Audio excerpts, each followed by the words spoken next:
Ne gobez pas tout ce que l'on vous raconte. Je comprends qu'il soit facile de se perdre dans le flux d'informations gigantesques que nourrissent les médias, mais par pitié, prenez le temps de vous poser les bonnes questions. Qu'est-ce que la vaccination obligatoire pour les soignants ainsi que l'extension du pass sanitaire vont apporter, si ce n'est le sacrifice de nos libertés et la division entre chaque Français? Français qui depuis quelques semaines ne sont plus résumés qu'à deux camps par les médias. Les anti-vax et les pro-vax. Cette scission, elle m'agace autant que les termes qui sont utilisés car en vérité, la majorité des Français reconnaissent bien volontiers les bienfaits de la vaccination pour des maladies telles que l'hépatite B, la méningite, etc. Je ne vois pour ma part que des Français qui ont peur. Peur de se faire injecter sous la contrainte un vaccin qui est toujours en phase de test, n'en déplaise à Monsieur Véran, qui ment outrageusement à tous les Français. Il nous dit que nous ne sommes pas des cobayes, mais la vérité c'est que les vaccins contre le Covid-19 sont toujours sous l'effet d'une autorisation de mise sur le marché conditionnelle. Qu'est-ce que cela signifie? Ce n'est pas moi qui le dis, mais l'Agence nationale de sécurité du médicament, une autorité respectée je suppose, une AMM conditionnelle permet l'autorisation de médicaments qui répondent à un besoin médical non satisfait, avant que des données à long terme sur l'efficacité ainsi que la sécurité ne soient disponibles. Comment croire qu'un vaccin fabriqué dans la précipitation puisse être sans risque? D'autant plus que Big Pharma nous a toujours prouvé être digne de confiance. Lorsque l'on s'intéresse de plus près au cas de Pfizer, qui, pour rappel, produit le vaccin le plus distribué en France et dont l'Union européenne a commandé 2 milliards de doses, il se trouve que cette entreprise n'a jamais été condamnée à une amende record de 2,3 milliards d'euros. Il se trouve que cette entreprise n'a jamais corrompu de médecins. Il se trouve que cette entreprise n'a jamais corrompu de gouvernement. Ou bien me serais-je trompé? En fait, Pfizer a déjà corrompu le gouvernement bulgare, le gouvernement croate, le gouvernement russe, le gouvernement chinois, le gouvernement italien. Et la liste est longue. Et ce sont des faits, puisqu'il ne s'agit pas de soupçons, mais bien de condamnations. Néanmoins, j'aimerais nuancer mon propos. Je pense que la vaccination chez les personnes de plus de 65 ans et celles un peu moins âgées, avec des comorbidités importantes, est nécessaire, étant donné que le taux de mortalité chez ces personnes reste conséquent. Donc, dans ce cas-là, le bénéfice est bien plus grand que de potentiels effets secondaires à long terme, sachant que l'espérance de vie en France pour un homme est de 79 ans et 85 ans pour une femme. De plus, en vaccinant toutes ces personnes dites fragiles, le Covid ne deviendrait rien de plus qu'une grippe. Par contre, là où il faut être intransigeant sur le volontariat, c'est pour le reste de la population. Je trouve cela aberrant de forcer les gens à se vacciner car le taux de mortalité est proche de zéro. Pourquoi s'injecter un vaccin qui ne protège pas à 100%? Pourquoi s'injecter un vaccin qui n'empêche pas non plus la propagation du virus? Car oui, en étant vacciné, nous pouvons toujours être contagieux. J'ai entendu dire par certaines personnes que cela réduisait drastiquement les probabilités de transmettre le virus. Mais la réalité est que les études sont assez floues, et la diminution serait au mieux de 50%. En somme, le vaccin est imparfait, et c'est bien tout le problème et toutes les inquiétudes des Français. Car qui refuserait un vaccin sans risque, qui protège à 100%, et qui empêcherait de nous rendre contagieux? Probablement personne, en excluant évidemment les imbéciles. Je m'adresse à vous, Monsieur le Président, à vous, Messieurs et Mesdames les ministres. Depuis le début de cette crise, vous nous avez menti de bien trop nombreuses fois. Et encore aujourd'hui, vous nous mentez. Vous avez perdu notre confiance. Alors quoi? Après la tromperie, allez-vous tenter d'user de la force? Nous ne céderons pas. Entendez-nous bien. Nous ne céderons pas. Est-ce l'art de vivre à la française, comme l'a si bien dit Monsieur le maire, que vous souhaitez nous ôter avec un chantage honteux? J'aime mon pays. J'aime la France.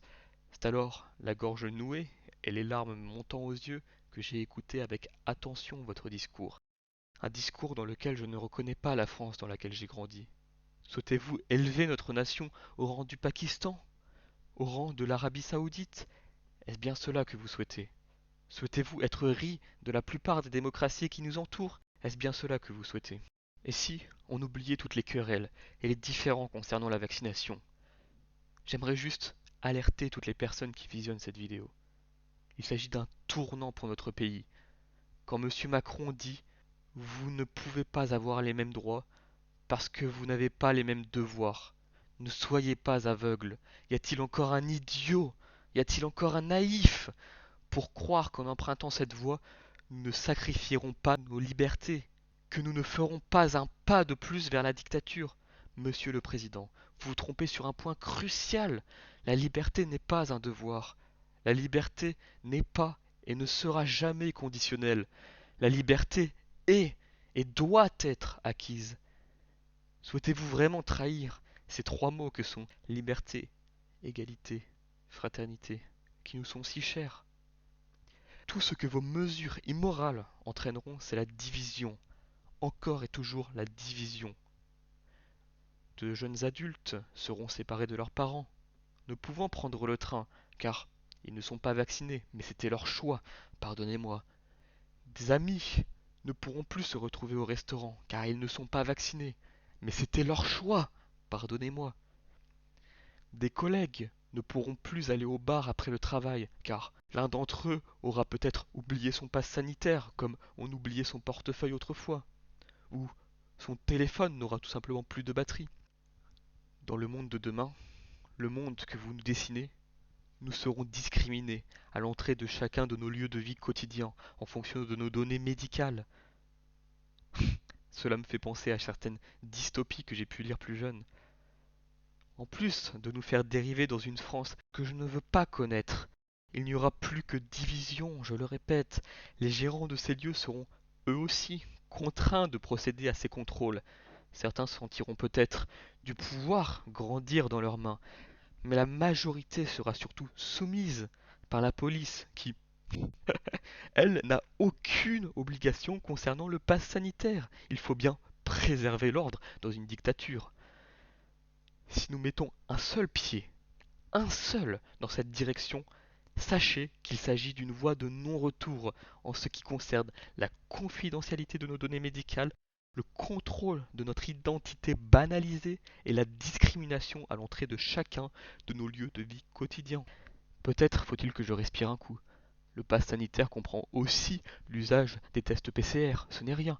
Pas besoin de s'alarmer, nous avons toujours le choix. Il suffit très simplement de se faire tester tous les 2 jours, c'est très peu contraignant et absolument gratuit. Hmm, oubliez cela dès octobre. Il faudra débourser la moitié d'un SMIC, soit environ 750 € par mois, pour pouvoir se faire tester. Car les tests ne seront plus remboursés. Alors, oui, pour les Français les plus aisés, cela ne posera certainement aucun problème. Par contre, pour le Français moyen, il ne reste plus qu'une seule solution. Et vous la connaissez. Certaines personnes utilisent comme argument le fait que le test est payant dans la majorité des pays. Alors, oui, mais est-ce que ces pays s'apprêtent à restreindre les libertés de leurs habitants comme souhaite le faire la France? Je n'en suis pas sûr. J'espère que la plupart d'entre vous comprendront ma colère et mon dégoût. Pour être très transparent avec vous, je ne suis pour le moment pas vacciné. Peut-être que dans le futur, je serai vacciné. Le vaccin de Sanofi qui arrive en décembre est peut-être une bonne alternative. Il faut encore que j'étudie cela. Mais que vous soyez vacciné ou non, accordons-nous sur un point. Notre liberté ne peut être négociée et ne peut faire l'objet d'un tel chantage. C'est à l'opposé de nos valeurs. Convaincre plutôt que contraindre. Retenez ces mots. C'est comme cela que marche une démocratie. Contraindre est à mon sens une preuve d'échec du gouvernement. Si vous êtes vacciné et que vous avez peur des non-vaccinés, je peux vous comprendre. Mais sachez que nous souhaitons tous sortir de cette crise et les personnes qui ne sont pas vaccinées ne souhaitent pas tuer leurs concitoyens. Elles ne sont pas non plus des parias ou des criminels, contrairement à certaines imbécilités que l'on peut entendre. De surcroît, si le vaccin est aussi efficace qu'on l'entend, si vous êtes vacciné, vous ne craignez plus de formes graves. Donc, à chacun de prendre ses responsabilités. Je vous invite sincèrement à vous poser et à réfléchir si c'est dans cette France que vous souhaitez vivre, dans cette France où les libertés sont massacrées. Vous trouverez un sondage en haut à droite de l'écran permettant d'indiquer si vous êtes favorable ou non à la vaccination obligatoire des soignants ainsi que l'extension du pass sanitaire. Si vous souhaitez débattre avec moi en commentaire, je serai ravi de vous répondre. J'espère au moins avoir fait changer d'avis certaines personnes ou avoir ouvert les yeux de certaines personnes. Je conclurai sur le fait que les personnes qui sont prêtes à sacrifier cette liberté, à mes yeux, ne la méritent pas.